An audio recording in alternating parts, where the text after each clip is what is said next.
आज मुद्दे વધુ જાણકારી મેળવીશું ટીવી 9 ના સંવાદદાતા સચિન પાટીલ પાસેથી। સચિન, વડાપ્રધાન નરેન્દ્ર મોદી પણ આવતીકાલે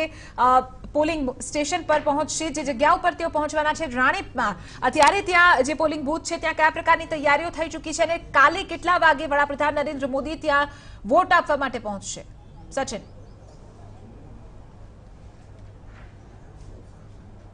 चित्रा जे निशांत जे शिक्षण संकुल है ज्यां अमे अत्यारे उभा छे अने मारी पाछळ आप जोशो तो बराबर आ स्कूल मतदानનું કેન્દ્ર છે અને આ મતદાન કેન્દ્ર જે છે આવતીકાલે ગુજરાતનું સૌથી મહત્વનું આજ પ્રધાનમંત્રી નરેન્દ્ર મોદી મતદાન કરવાના છે। અહીંયા જે સ્કૂલ છે એ સ્કૂલની અંદર જે રૂમ નંબર 118 છે, રૂમ નંબર 118 માં પીએમ મોદી પોતાનો જે મત રાખશે। ગાંધીનગર વિધાનસભા ક્ષેત્રમાં તો આ મત વિસ્તાર છે અને આ મતદાન પાછલી વખત કે અડવાણી જે એમના માટે એમણે મતદાન કર્યું હતું, પરંતુ આ વખતે જે છે એ મતદાન જે થવાનું છે એ મતદાન માટે ભાજપ તરફથી જે ઉમેદવાર છે એ ભાજપના રાષ્ટ્રીય અધ્યક્ષ અમિત શાહ છે અને આપ જોઈ શકો છો કે પોલીસ બંદોબસ્ત અહીંયા ખૂબ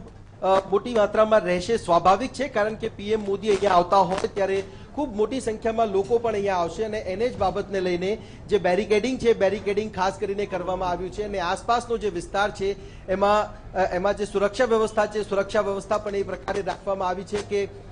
જે લોકો છે લોકો પણ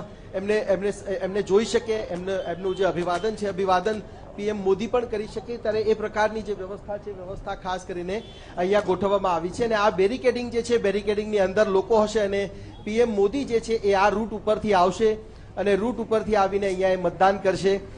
સ્વાભાવિક છે કે આજનું દિવસ છે અને આવતીકાલે જ્યારે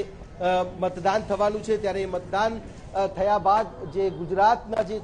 26 સીટો છે એ સીટો ઉપર ઉમેદવારોનું જે ભાવિ છે ભાવિ ઈવીએમમાં કેદ થશે। આ વખતની જે સિસ્ટમ છે સિસ્ટમમાં વીવીપેટ પણ જે છે એ ગોઠવવામાં આવ્યા છે, ત્યારે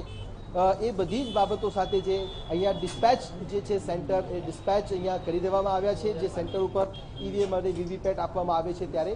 અને ઉચ્ચ પોલીસ અધિકારીઓ જે છે ઉચ્ચ પોલીસ અધિકારી સહિત જિલ્લા ચૂંટણી અધિકારી પણ